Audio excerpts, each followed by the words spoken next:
They say the universe remembers acts of kindness.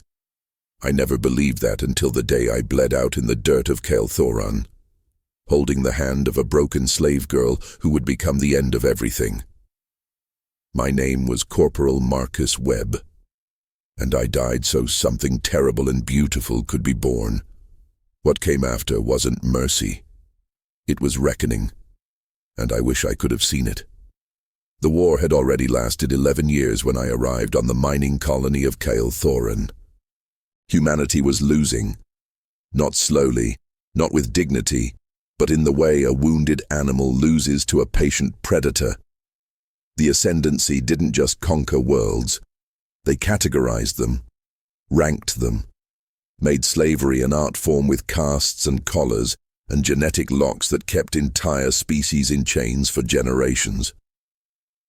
We were new to the galactic stage, barely 2 centuries since first contact, and already we'd been marked Category 7, suitable for labor, crude engineering, hazardous material handling. Our bones were dense, our pain tolerance high, our lifespans short enough that we didn't require long-term planning. We were tools that reproduced.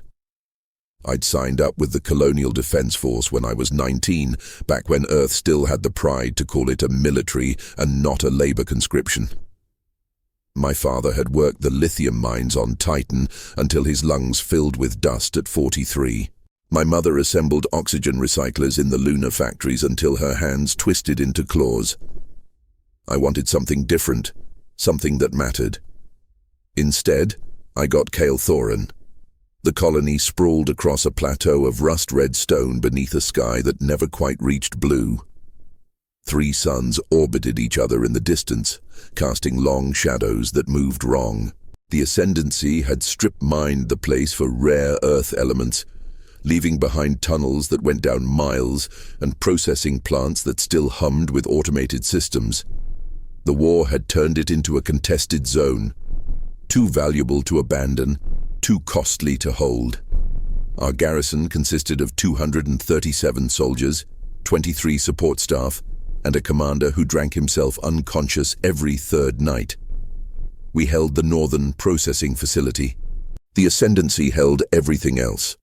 And between us, in the miles of abandoned tunnels and ruined infrastructure, lived the forgotten. Slaves who'd escaped during the chaos. Refugees from a dozen conquered worlds. Scavengers who picked through the ruins for anything worth selling. They existed in the cracks, and both sides pretended not to see them. It was easier that way. I'd been on patrol for 6 hours when I found her. The eastern perimeter ran along the edge of an old excavation site, where rusted machinery jutted from the ground like broken teeth. The air tasted like copper and ozone. My rifle hung heavy across my chest. The scope cracked from a near miss 2 weeks prior. Command kept promising replacements. They kept lying.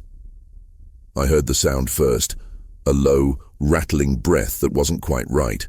Too wet, too strained. She was crumpled against the base of a mining rig, half hidden in shadow. At first, I thought she was dead. Her skin had the grey-blue pallor of asphyxiation, and the collar around her neck still blinked with a dull red light. Category 4, the color marked her. Scientific labor. Researchers, engineers, specialists. Then her eyes opened. They were gold. Not amber or yellow, but pure metallic gold, like someone had poured molten metal into her skull and let it cool. Her species, I didn't recognize immediately. Humanoid, slender, with angular features and skin that seemed to shimmer faintly, even through the grime and blood. Her left side was a mess. Something had torn through her ribs, and the wound seeped a dark fluid that wasn't quite blood. She looked at me with those impossible eyes and didn't flinch. "Human," she rasped. Her voice carried an accent I couldn't place, musical even through the pain. "Leave. Patrol passes. In 4 minutes." I should have, by every regulation, every survival instinct, every lesson learned in 11 years of losing this war, I should have reported her location and moved on. Helping escaped slaves was grounds for summary execution. The Ascendancy considered it theft of property. But I knelt beside her instead. "That wound needs sealing," I said, already pulling the medkit from my belt. It was standard issue, meant for human physiology, and I had no idea if it would even work on her. "Stay still." "Why?" She searched my face like I was a puzzle she couldn't solve. "We mean nothing to you." I didn't have a good answer. Maybe it was because she reminded me of my sister, who died in the refugee camps on Mars when the supply ships stopped coming. Maybe it was because I was tired of watching things die. Maybe I was just stupid. "Oh, you mean something to yourself," I said, and pressed the coagulant patch against her wound. She gasped, her back arching. Her hand shot out and gripped my wrist with shocking strength. For a moment, I thought she'd crush the bones. Then she released me, trembling. "They'll kill you," she whispered. "For touching property. Let them." I worked quickly, using everything in the kit. The coagulant helped, but the wound was too deep, too wide. She'd lost too much blood. Her breathing grew shallower, and that golden gaze began to dim. "What's your name?" I asked, trying to keep her focused. "Designation KT-4187. Her lips twisted. "Name, removed. Category 4, research, forbidden." "That's not a name. That's a prison number." She studied me again with those fading eyes. "They called me Sareth before." "Sareth." I said it carefully, like it was something fragile. "I'm Marcus." "Marcus." She tasted the word. Human name. Simple, direct. "We're a simple species." "No." Blood flecked her lips. "You pretend to be. They don't see what you are. None of them do." I didn't know what she meant. I pressed harder on the wound, trying to will the bleeding to stop, but the patch was already saturated. The medkit stimulants were designed for human metabolisms. I had nothing else. "Hold on," I urged. "The garrison has better supplies. I can—" "No time." Her breathing had become a wheeze. "They're coming. For me, Category 4, knows too much. Saw the weapon. The extinction protocol. They can't let—" Her words dissolved into coughing. More blood. I'd heard rumors about an extinction protocol, whispers in the barracks about an Ascendancy superweapon designed to sterilize entire systems. Most soldiers dismissed it as propaganda. Now, looking into Sareth's dying eyes, I believed it. "Then we get you out," I said. "There are ships, smugglers." "No." Her hand found mine, cold and weak. "No escape. Not for me. But you, human, you showed mercy. First in 7 years. First touch. Without pain." Tears tracked through the grime on her face, glowing faintly, like liquid starlight. "Please don't die," I whispered. And I meant it. She smiled. It was the saddest thing I'd ever seen. "My people," she breathed, "have a belief that consciousness is energy, can be given, transferred, but only through sacrifice. True sacrifice. I don't understand. You will." The sound of boots echoed across the excavation site. Heavy, synchronized, Ascendancy soldiers, a full squad, maybe more. Sareth's grip tightened. "They'll torture you. For touching me. Days, weeks. Your friends. Executed. Message." I looked toward the sound. 6 figures in black armor, rifles raised, sweeping the perimeter with practiced precision. They hadn't seen us yet, but they would. 30 seconds, maybe less. I could run, leave her, claim I saw nothing. I'd probably survive. Instead, I did the stupidest thing I'd ever done. I pulled Sareth against my chest, shielding her with my body, and wrapped both arms around her. She was so light, so cold. I could feel her heart beating irregularly against my ribs. What are you—" she began. "If they're going to kill someone today," I said quietly. It'll be me, not you. Marcus. The squad spotted us. Shouts in the Ascendancy's harsh, clicking language. The distinctive whine of plasma rifles charging. I didn't let go. Sareth's breath caught. You don't have to. I know. The first shot hit me in the shoulder, spinning me sideways. I kept my grip on her. The second took me in the ribs, and I felt something inside me tear. The third went through my stomach. I fell, still holding her, still trying to shield her with my dying body. The world went red and distant. I could hear Sareth screaming something in her own language, words that seemed to shake the air. I could feel her hands on my face, those golden eyes filling my vision. Why? She sobbed. You're dying for nothing. I'm already... Not nothing, I managed. Blood filled my mouth. You're Sareth, not a number, not property, you're someone. Her expression changed, confusion, wonder, grief, and then something else. Her skin began to glow. Not the faint shimmer I'd noticed before, but a radiant, burning light that seemed to come from inside her. The collar around her neck sparked, sputtered, and exploded in a shower of molten metal. She gasped, and when she opened her eyes again, they weren't just gold. They were suns. What did you do? She whispered, but her voice had changed, deeper, resonant, like it came from somewhere vast and old. What did you do? I couldn't answer.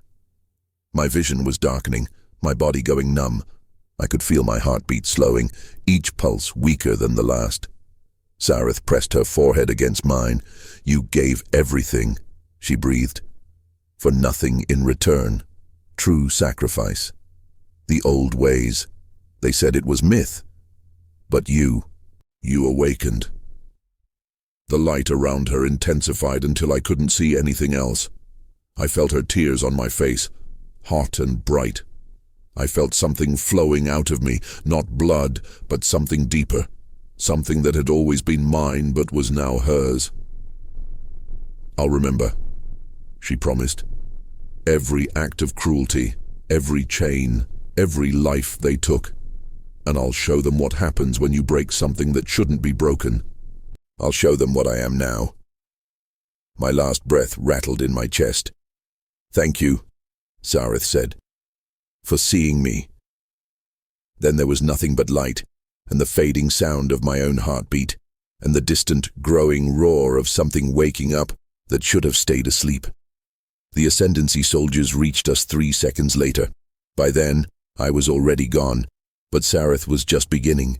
The garrison's surveillance logs would later show what happened in those first 30 seconds. The footage was corrupted, almost unwatchable, but what remained told a story that the Ascendancy spent the next 6 hours trying to suppress before it leaked across every network in the sector. Sareth rose from my body like something being born in reverse. The light emanating from her skin had shifted from white to a deep, pulsing crimson that seemed to breathe. The Ascendancy soldiers opened fire immediately. 17 plasma bolts, each one capable of vaporizing a human torso. She caught them. Not with shields, not with technology. She reached out with one hand and the bolts simply stopped in midair, hanging like frozen insects, before collapsing into wisps of steam. The squad leader barked an order. 4 soldiers rushed her with electro-pikes, weapons designed to incapacitate even the most resilient species. They got within 3 meters before she looked at them. Just looked. They disintegrated, not exploded, not burned. They came apart at the molecular level, their armor and weapons and bodies reduced to component atoms that drifted away on the wind like ash. The remaining soldiers tried to retreat. She didn't let them. What happened next wasn't combat. It was something older, something that predated tactics and strategy.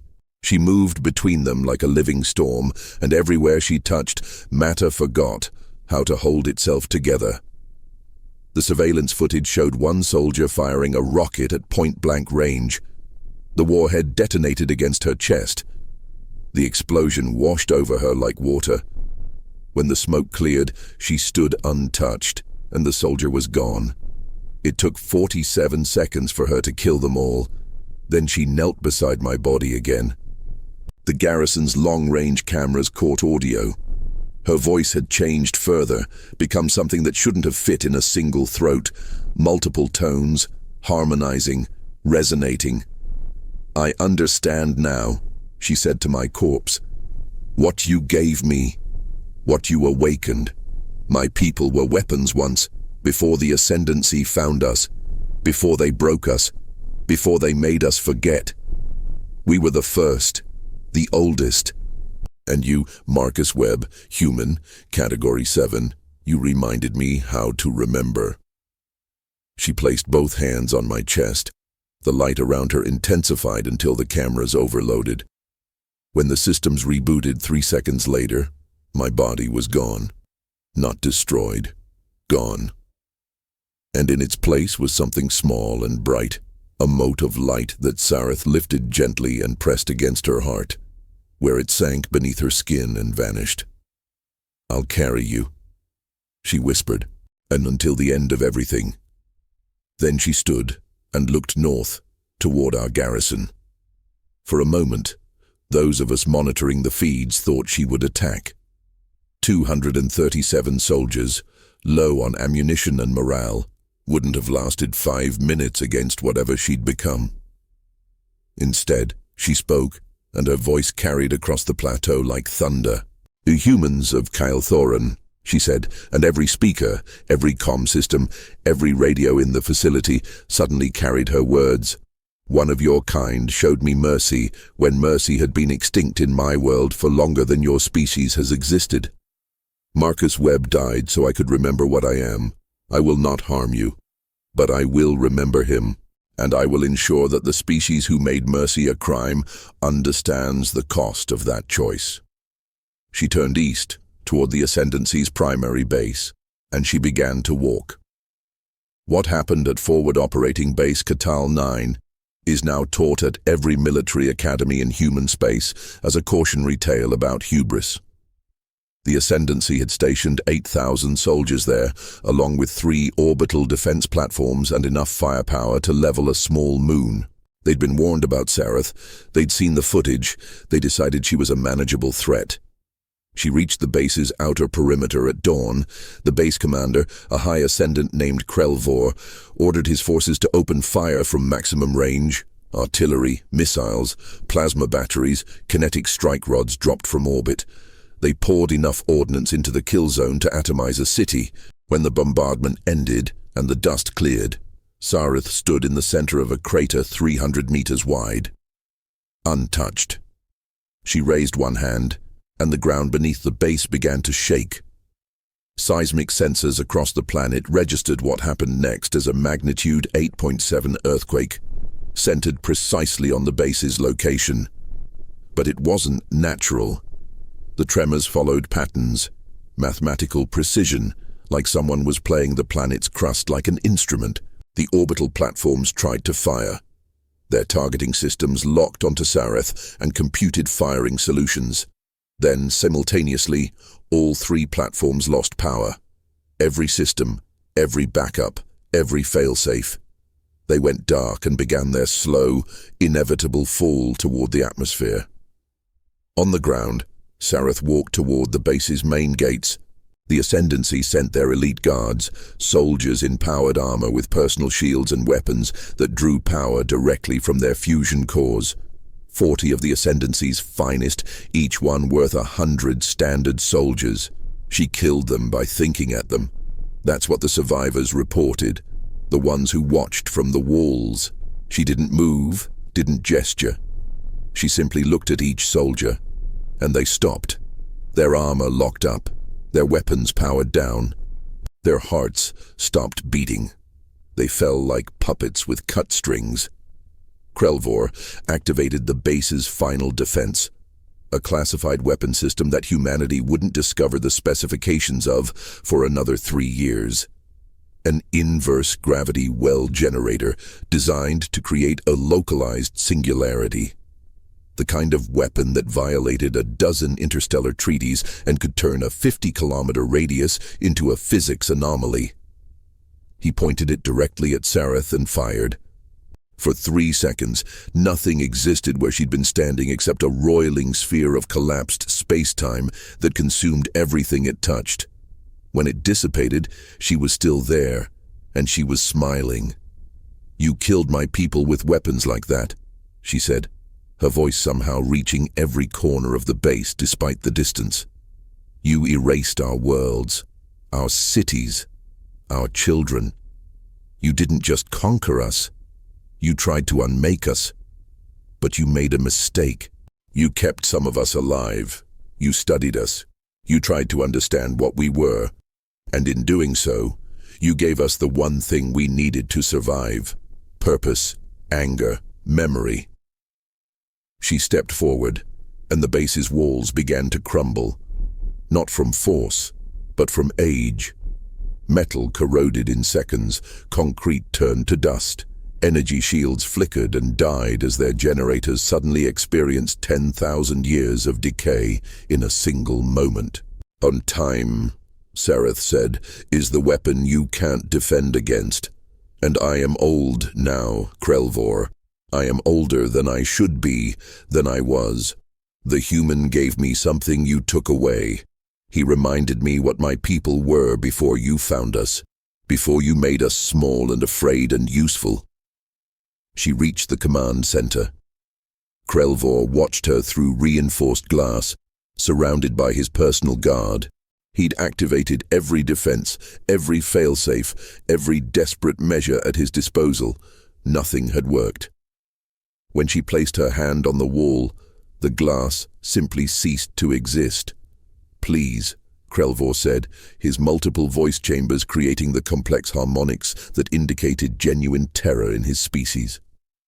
"We can negotiate. Resources, territory, reparations." "I don't want your resources," Sareth replied. "I want you to be afraid. The way we were afraid. For 700 years. While you used us, broke us, made us forget our names." "You're one being." Krelvor's voice had taken on a desperate edge. "The Ascendancy spans 300 systems. You can't." "I'm not one being anymore." Sareth's eyes blazed. "I'm carrying the last light of a human who thought I mattered. And that light has reminded me that I was never small. None of my people were. We just forgot how to burn." She touched him, gently, almost tenderly. Krelvor aged and died in the span of a heartbeat. 170 years compressed into a second. His body crumbled to dust inside his armor. Sareth turned to face the remaining command staff. "Tell the Ascendancy's council," she said quietly. "Tell them that the Cathara remember now. Tell them one human's kindness has cost them everything. And tell them I'm coming." She left 3 survivors to carry that message. Then she walked out of the base, back toward the open desert, while behind her 3 orbital platforms screamed down through the atmosphere and turned Cattle 9 into a crater that would glow for years. By nightfall, the story had spread across 50 star systems. By the next morning, the Ascendancy's Council of High Ascendants had declared Sareth an existential threat and authorized a full fleet response. 200 warships, the largest military deployment in a generation, all converging on Kael Thoran with orders to eliminate her at any cost. They didn't understand what she'd become. They didn't understand what I'd given her when I'd chosen to die holding her hand. In the garrison, we watched the news feeds and tried to comprehend what was happening. Commander Reeves, sober for the first time in months, called an emergency meeting in the operations center. His hands shook as he pulled up the footage of Sareth's attack on Catal 9. "We need to evacuate," he said. "If the Ascendancy brings a fleet here, we're in the crossfire. I've requested emergency transports from—" "No." Lieutenant Sarah Chen, my squad leader, spoke quietly. She'd been the one who'd trained me, the one who'd recommended me for patrol duty. She'd been crying since she heard about my death, but her voice was steady now. Marcus died protecting her, Chen continued. He saw something worth saving when everyone else saw property. We stay. If she's fighting the Ascendancy, then maybe, for the first time in this goddamn war, we're on the right side. The room erupted in argument. Half the soldiers wanted to run. The other half wanted to believe that maybe, finally, something had changed. Then the communication system activated on its own. Sareth's voice filled the operations center. Humans, she said. I'm going to destroy the fleet when it arrives. I'm going to break every ship, every weapon, every soldier they send. And then I'm going to find their home world and teach them what extinction feels like. But I won't make you part of this. You're civilians in uniform. Category 7, you never chose this war. Take your ships, leave, live. Marcus would want that. Wait, Chen said, stepping closer to the speaker. What if we don't want to leave? What if we want to help? Silence. Then, why? Because, Chen replied, you're right. We never chose this war, but Marcus did choose you. And maybe that means something. Maybe that means we've been fighting for the wrong reasons, and it's time to fight for the right ones. More silence. When Sareth spoke again, her voice was softer, almost human. Then stay, bear witness, remember. When this is over, when the Ascendancy is dust and memory, someone needs to tell the universe what happened here.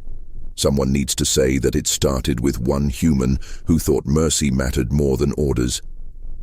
The connection ended. 2 hours later, the Ascendancy fleet emerged from hyperspace. 200 warships materialized in orbital formation above Kael'Thoran, a sight that would have meant annihilation for any other target. Dreadnoughts the size of mountains. Carrier vessels disgorging wings of strike craft like steel locusts. Weapons platforms that could crack continents. The combined firepower represented 3 generations of Ascendancy military doctrine, all focused on eliminating a single target.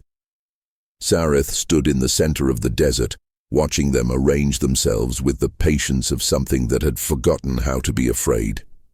In the garrison, we crowded around the observation screens, 237 soldiers who decided to stay and bear witness. Chen had organized us into shifts, making sure someone was always recording, always documenting. If we died here, at least the truth would survive in our transmissions. The Ascendancy's fleet commander, a being whose name translated roughly as evening that devours dawn, opened a channel. His species communicated through a combination of light pulses and harmonic frequencies, but our translators rendered his words clearly enough. Abomination designated Cathara unbound, he said, his tone carrying the weight of absolute authority. You have violated the Ascendancy's sovereignty. You have destroyed military assets. You have killed High Ascendant Krelvor. Surrender immediately and submit to containment. Compliance will result in a swift termination. Resistance will be protracted. Sareth's laughter echoed across every frequency. You still think in terms of threats, she said. Sea of intimidation. You think I'm afraid of you because you brought ships, because you brought weapons, because you brought the machinery of conquest that has kept 1,000 species in chains. But evening that devours dawn, I need you to understand something. I'm not resisting you. I'm ending you. A single biological entity cannot. I'm not biological anymore. Not entirely. Not after what Marcus gave me. He reminded me what my people were before you found us. We were Cathara, the timeless ones. We existed when your ancestors were still learning to make fire. And you, in your arrogance, thought you could cage eternity. She rose from the ground without moving her legs, simply lifting into the air as if gravity had become optional. Here's what's going to happen, Sareth continued, her voice carrying the same multi-tonal resonance that had terrified the soldiers at Katal 9. You're going to fire everything you have at me.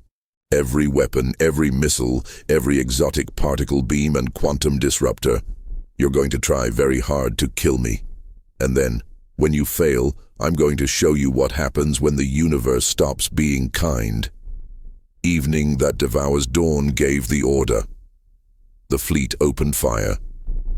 What followed wasn't a battle. It was a demonstration of why certain weapons should never be invented and certain powers should never be awakened. The first wave consisted of conventional ordnance, missiles by the thousands, kinetic impactors traveling at relativistic speeds, plasma batteries that could boil oceans. They converged on Sareth's location, a storm of violence that should have left nothing but a smoking crater extending to the planet's mantle. She raised both hands, and time stopped, not metaphorically. The missiles froze in midair, their engines still burning but their motion arrested. The kinetic impactors hung suspended like ornaments, the plasma dissipated into harmless light. For 3 seconds, the entire offensive simply ceased to exist in any meaningful temporal framework. Then Sareth closed her hands, and everything reversed. The missiles turned around mid-flight and streaked back toward the ships that had launched them. The kinetic impactors reversed trajectory. The plasma coalesced and shot upward toward the orbital batteries. The Ascendancy's own weapons struck their own hulls with the full force they'd intended for Sareth. 17 ships died in the first exchange. Evening that devours dawn, to his credit, adapted quickly. He ordered the fleet to deploy their anti-capital weapons, the classified systems reserved for ship-to-ship combat. Quantum disruptors that could tear apart molecular bonds. Graviton beams that created localized black holes. Antimatter warheads that had been banned by every civilized species except the Ascendancy. Sareth let them fire. The quantum disruptors hit her and simply stopped working. The graviton beams twisted around her like water around a stone. The antimatter warheads detonated with enough force to sterilize the planet's surface, but when the fireballs faded, she floated at the epicenter, unharmed and smiling. "Is that all?" she asked. "Is that the sum of your power?" 300 systems, 700 years of conquest, and this is the best you can do. She reached out, not with her hands but with something else, something that existed in a dimension our sensors couldn't properly register. Space itself seemed to bend around her fingers, and she grabbed one of the dreadnoughts. Not with physical force, she grabbed it with time. The ship began to age, rapidly. Its hull corroded, its systems failed, its crew died of old age in seconds. Within 20 heartbeats, the dreadnought had experienced 10,000 years of decay.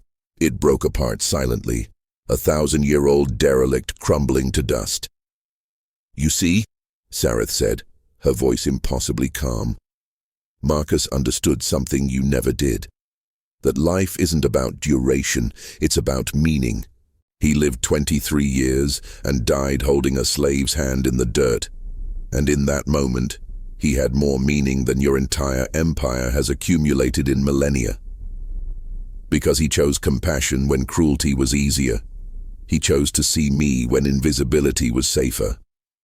And that choice, that tiny, insignificant human choice, has doomed you all."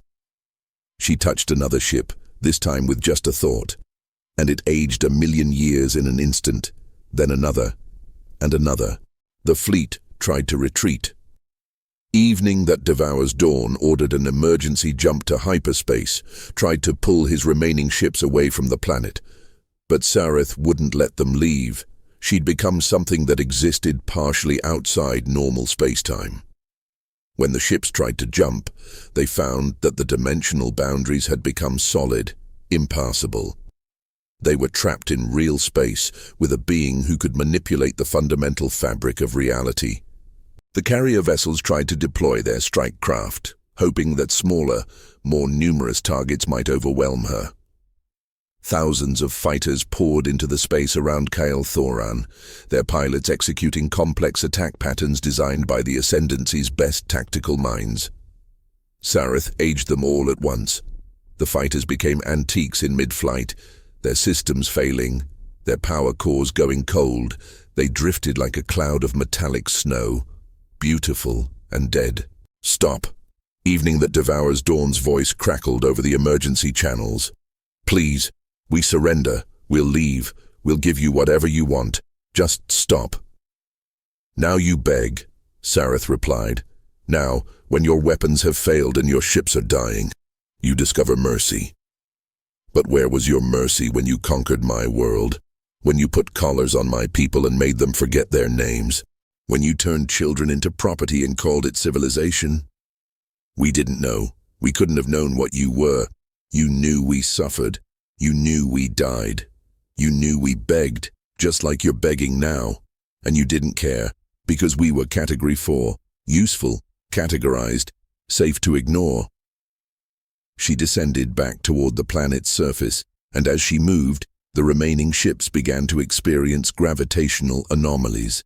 They were being pulled down, not by the planet's gravity, but by something else, something hungry. "I'm going to let 3 of your ships live," Sareth said. 3 ships to carry the message back to your council, back to your homeworld, back to every system that flies your flag. And the message is this: the Cathara remember. We remember what you took. We remember what you destroyed. And we remember that one human, one Category 7 laborer with a cracked rifle scope and a medkit thought we deserved to live. His mercy was real. Ours will not be. She released the gravitational effect on 3 ships at random. The rest she pulled down into the atmosphere, where they burned like falling stars. Evening that devours dawn was on one of the surviving vessels. His last transmission before jumping to hyperspace was 3 words in the Ascendancy's most formal dialect, translated into every language their species knew. "Forgive us.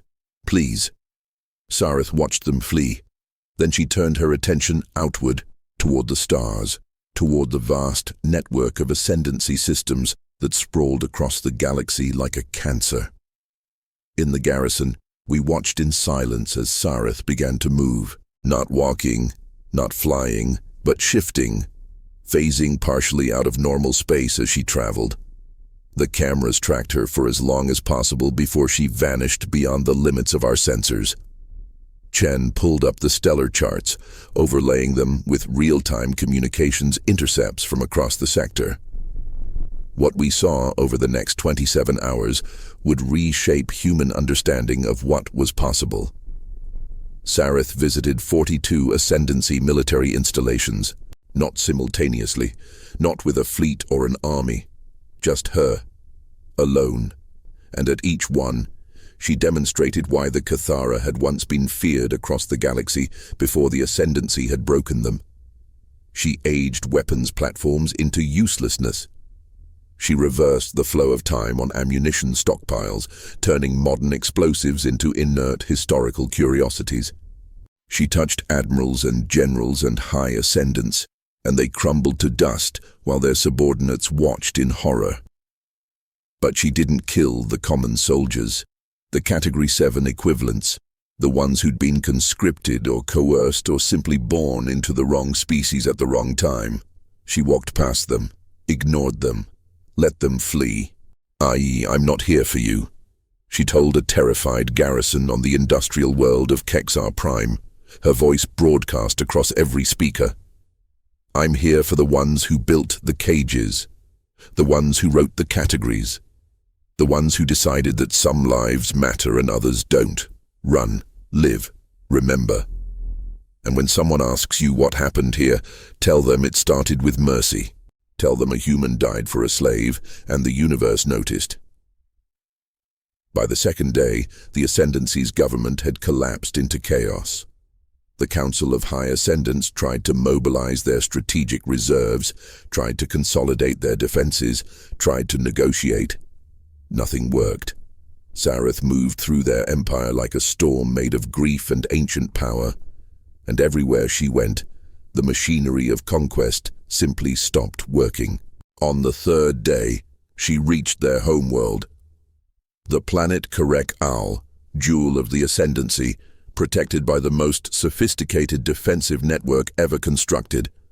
Orbital rings bristling with weapons.